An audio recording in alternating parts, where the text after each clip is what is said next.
I have no disclosures to cite to you. I will try to be as unbiased as possible in my presentation.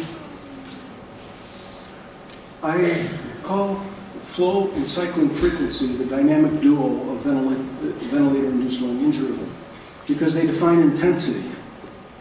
And in America, at least, Batman and Robin defined intensity of response and responsibility. In the topic of ventilator-induced lung injury, we've come a long way since the year 2000. And more recently, we've been focusing on low ventilating power and low driving power. And as I'll close and tell you, I don't think that's the end of the story. However, energy and power are fundamental to damage. Energy can transition from potential form to kinetic form, and that kinetic form can cause heat and deformation and damage. Deformation, damage, energy dissipation. That's power. If we look at the bedside at constant flow ventilation and look at the pressure waveform, on the horizontal axis, the time and volume become parallel entities. So we can think of this as a pressure-volume product, which really defines the work of inflation. Now, we're used to dealing with the dynamic pressures, E sub D, the static pressures, or plateau pressure, and total peak. And we've been focused for many years on the individual tidal cycle. But pressure alone does not do the damage. It's got to be some combination of pressure, flow, and exposure to repetitive damaging cycles. So if we look at the simplified equation of motion, we can write this equation that says that energy is the product of volume times flow times resistance plus the integral of flow divided by compliance plus total peak. The simplified power equation would look like this. Instead of looking at the individual cycle, we would factor in frequency. So instead of tidal volume, or half of tidal volume for the individual cycle, it would be minute ventilation if we want to look over a minute interval. So you can think of a power equation being minute ventilation times the total pressure. Driving pressure has become very familiar to most critical care physicians. It's plateau pressure minus peak, and it is tidal volume normalized to the capacity of the baby lung. This is the way we're thinking of it now, thanks to mainly the group from Toronto and Marcelo Amato and colleagues who put this into our current context. I think this is one of the more famous slides you'll see at this conference or any other, showing that the relationship between driving pressure and mortality is very significant. So we know that driving pressure is a fundamental component of the energy and power that causes damage.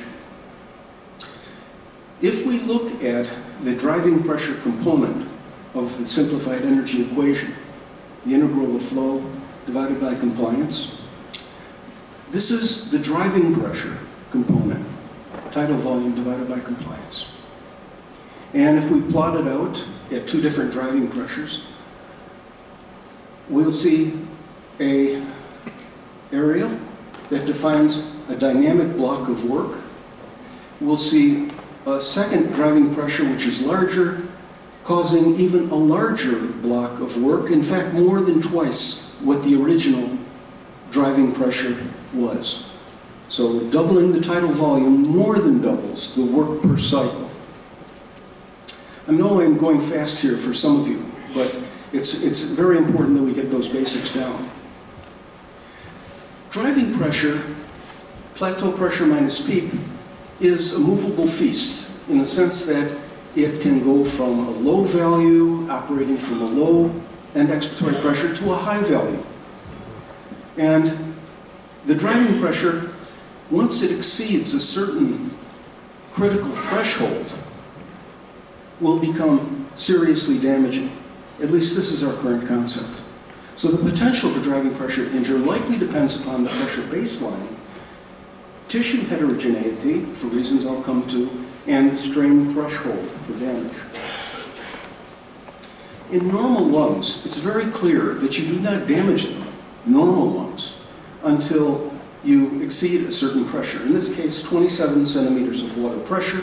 Lexanulic have shown a significant jump in score from 24 to 27. There seems to be a threshold value, not just in rats, but in every animal that it's been looked at, including in our laboratory, in dogs, and pigs. So why should we be cautious about driving pressure as the final key to VILI? It relates to the individual cycle, not to the total exposure to energy. It's a better predictor than tidal volume or plateau pressure. It may overestimate the risk to the lung if the chest wall is stiff. And it's not the only contributor to VILI. Flow amplitude and profile and cycling frequency, which I'll concentrate on now.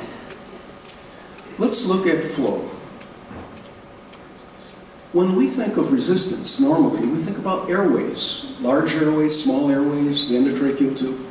However, there are also forces related to flow, energy dissipation in the small airways, shearing forces in the terminal airways. But what about the parenchyma? Is there parenchymal damage to the baby lung due to flow? Well, we think about the baby lung in terms of its compliance and elastance characteristics, but realize that also the flow is going only to the baby lung, the open baby lung. So it's greater than 3 times the effective stretch, but also 3 times the air flowing through functional units. And more importantly, and what most critical care physicians forget, is that much of flow-resistive energy is lost in the parenchyma, not in the airways in patients with ARDS. And this is the energy that can either be stored, not, or damaged, causing damage. Higher flow rates amplify the difference between the zero flow point pressure, here shown at the dashed line, and the plateau pressure. We can call that viscoelastic drag. So the faster you throw a tidal volume in there, the more some tissues are left behind, and the more strain and power focusing there may be. How fast a given strain and driving pressure are applied is important. It's been shown by Prati and Gattinoni's group. The faster you go, the more damage you get in pigs. So flow is not something to be thrown aside as happening only in the airways, but in the parenchyma and with the potential to do damage. Plateau pressure, a static pressure, and PEEP, a static pressure, are not part of the dynamic equation. They have to be delivered at a certain frequency and a certain speed. So what about the flow profile? Does that make a difference? I've gone through this so many times, I apologize if you've seen it before, but the rate of change can be important. If you take the same driving pressure and apply it with pressure control, which is a sharply decelerating flow, very fast initial flow, you get much more damage than you get when you do it slowly, reaching the same driving pressure. So I think clinicians should be aware that the IDE ratio and the flow profile of the individual cycle makes an important contribution. Now, we as critical care physicians and scientists have been focused on inspiration the whole time, but exhalation also should be considered because the lung has to rearrange itself, particularly at the beginning of exhalation when expiratory flows are fast. You may have some of the same viscoelastic drag and damage occurring. So let's consider expiratory side just for a moment. And we're not the first to think about this. The group from Freiburg has shown over the years that if you slow down expiration, you get less damage. I don't have time to delve into this, but it is a part of the flow equation that we ought to be aware of. We haven't modified it in the past. Actually, we used to put on an expiratory retard. Maybe that should come back, I don't know. Now, we've talked about flow-related components, viscoelastance, etc. What about the frequency?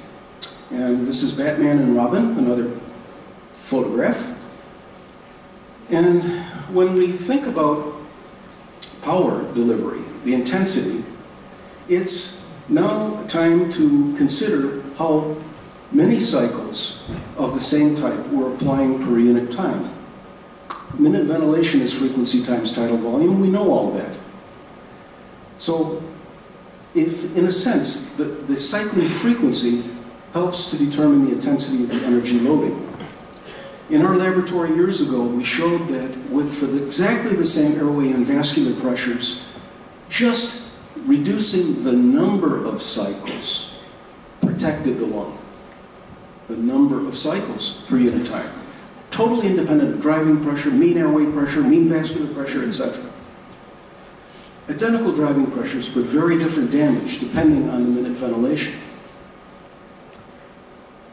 And also, when we're considering the time factor, many years ago now, 25 years ago, Didier Dreyfus showed us that once you damage the lung with some damaging cycles, it repairs itself rather quickly. So the question is repair time between cycles also an issue? Another argument for slowing down the frequency. Ted Kolobov, many years ago, showed that minute ventilation was key to how much injury occurred in sheep, experimentally. The ones receiving high minute ventilations for the same characteristic of cycle were the ones that sustained the damage. So, for lack of time, I won't go into this in detail, but we can think of driving power, not driving pressure, as something that causes energy-related trauma, better known as ergotrauma. Power is energy per cycle times frequency. And if you normalize that for the capacity of the smaller baby lung by the same sort of trick that Nato used in his New England Journal of Medicine paper, the stress intensity could be considered an index that would be recordable, even at the bedside. Can any form of mechanical power be the root cause of VILI? Well, much of the applied parenchymal energy is recovered in expiration. And since energy can't be created or destroyed, it can't do two things at once. If you recovered it during exhalation, it didn't do any damage. And the only damage that could have happened is retained within the lung. An absorbed energy due to unfolding of tissues, deformation, surface forces, viscoelastance, and maybe tissue damage. So, could such a small amount of retained energy account for VILI damage? Not without a lot of help. Three potential mechanisms for power amplification, not stress amplification, but power amplification. Geometric power focusing by asymmetry, the old Meade argument. Sequential loading or by dropout of parallel stress-bearing elements, and viscoelastic drag. Mechanosignaling between the interstitium and the cellular interior through integrin-related connectors would be one of the ways to signal inflammatory change. We know about stress focusing at the junctions of open and closed lung tissue. It's not just over-distension, but actually stress is experienced deep within the lung at the junctions of open and closed lung units. Again, this is very familiar territory to most of you. But repeated mechanosignaling to the interior of the cells, well, years ago, Luciano and I wrote a paper saying that we could either think of VILI as rupture or as signaling. And repetitive overstraining can also cause cellular infiltration, inflammation that we characterize as ventilator-induced lung injury. Repetition causes progressive loading and materials failure at a high stress point. Take a paper clip and bend it, 12 times and you break it by repetitive cycles of the same force. Is repeated excessive strain the Vili problem? It's a question. Well, it is the basement membrane and other interstitial structures are fibrillar. They are many components that look like that. And if you took 6 ropes and suspended a weight of 12 pounds, each would bear 2 pounds per fiber. If you took 3 of them away, then they would bear 4 pounds per fiber, and progressive damage would happen as those same strength filaments are progressively loaded by dropout of the weaker ones that happened earlier. We saw something like this in the laboratory years ago, that everything is fine for a short period of time, and then there's a tearaway exponential function. So is materials failure and progressive dropout another stress-rising mechanism? I think we have to think about that. So is it power that damages or repeated excessive strain beyond a threshold? If we want to modify our actions at the bedside, reducing the demand should reduce Vili expression if this hypothesis is correct. The ventilation requirement, the pressures and cycling frequency would be reduced, the mechanical power and cumulative strain would be reduced, and I won't talk about the vascular side today. So in evolving concepts in lung protection, I think we're going from lower tidal volumes to low plateau pressure, to high peak open lung approach, to low driving pressure, to low ventilating power, to low driving power, and we're focusing more and more on reduced cumulative injurious strain, which I think is where we are in 2018. Thank you for your attention.